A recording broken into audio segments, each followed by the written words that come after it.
दोस्तों बात यह है कि हम गहरे समुद्र में कई दिनों तक रहकर इन टूना मछलियों को पकड़ने के लिए अब तैयार हो रहे हैं, और वो भी इस बार 10 दिन से ज्यादा। 10 लोग समुद्र में रहकर मछलियां पकड़ने वाले हैं। हम सभी अपने पेट के लिए ही तो रोजाना मेहनत करते हैं। अब उसके लिए जरूरी खाने का सामान ही हम अपनी नाव में लाद रहे हैं। अगर हम अच्छे से खाएंगे तभी तो समुद्र में हिम्मत से काम कर पाएंगे। इसलिए खाने का सामान बहुत जरूरी है। हमें जितनी भी खाद्य सामग्री चाहिए थी वो सब जहाज पर लाद दी गई है। अब बस नहाने और पीने के लिए जरूरी पानी लादना बाकी है। अब हमें जितना पानी चाहिए था वो भी लाद दिया गया है। मछलियां पकड़ने से ज्यादा पकड़ी हुई मछलियों को सुरक्षित रखना बहुत जरूरी है। अब हम उसके लिए जरूरी बर्फ अपनी नाव में लादने वाले हैं। इस बार हम समुद्र में मछली पकड़ने के लिए लगभग 600 के करीब बर्फ लेकर जाने वाले हैं। हम समुद्र में इस बर्फ को जितनी जल्दी खत्म कर लेंगे उतनी ही जल्दी हम वापस किनारे पर लौट आने में सफल हो पाएंगे, क्योंकि हम जो मछलियां पकड़ते हैं उन्हें सुरक्षित रखने में इस बर्फ की बहुत महत्वपूर्ण भूमिका होती है। फिर अपनी नाव के लिए जरूरी मात्रा में डीजल भरवा कर सबको अलविदा कहकर सीधे समुद्र में मछली पकड़ने के लिए निकलना होता है। हमेशा आत्मविश्वास से भरे रहे दोस्तों, अच्छा ही होगा। फिर यूं ही फोन उठाकर अपने सभी रिश्तेदारों, दोस्तों और शुभ चिंतकों को अलविदा कहकर और भारी मन से इस समुद्र में जाकर वापस आने में लगभग 1 महीना लग जाएगा। ये कहकर कि टावर नहीं मिलेगा, यूं ही फोन काट कर निकलना होता है। जब ये सोचते हैं कि अपनी पत्नी और बच्चों से बात नहीं कर पाएंगे, उन्हें देख नहीं पाएंगे तो बहुत मुश्किल होती है। लेकिन जब किनारे पर आते हैं तो जो खुशी मिलती है ना, उसकी कोई हद नहीं होती।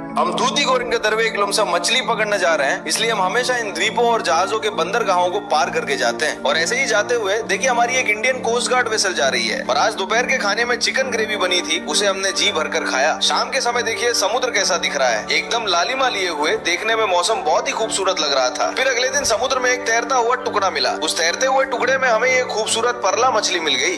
गहरे समुद्र में हम जो मछलियां पकड़ते हैं उनमें सबसे खूबसूरत मछली ये परला मछली ही है। और फिर जब हम समुद्र में जाल डालने की जगह ढूंढते हुए जा रहे थे तभी बारिश भी होने लगी।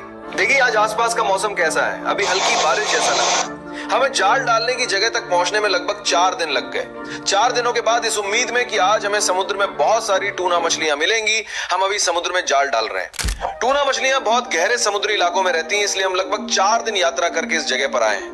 अभी शाम के 6 बजे हैं। इस समय समुद्र के ऊपर आसमान कितना लाल और खूबसूरत दिख रहा है, देखा आपने? और फिर समुद्र में जाल डालने के बाद देखिए रात के खाने में हम क्या खा रहे हैं, रसम और ऑमलेट और हमारी इंडियन ओशन की मछली फ्राई। यही है जिसे हम सब मिलकर खाने वाले हैं। समुद्र पर रात का खाना हमेशा एक साथ ही होता है, बाकी समय में काम होने की वजह से तो अब एक साथ नहीं खा पाते। बस इस रात को ही सब एक साथ खाना खाते हैं। आज रात का खाना खाने के बाद रात 9 बजे सबने एक छोटी सी झपकी ली और रात 1 बजे उठकर जाल बिछाना शुरू कर दिया। आज हमारे जाल में पहली बार में ही ये 2 सूर मछली एक के बाद एक आ गई। आज हमारे जाल में बहुत सारी मछलियां मिलेंगी ऐसी उम्मीद सभी को थी, लेकिन हमें निराशा ही हाथ लगी।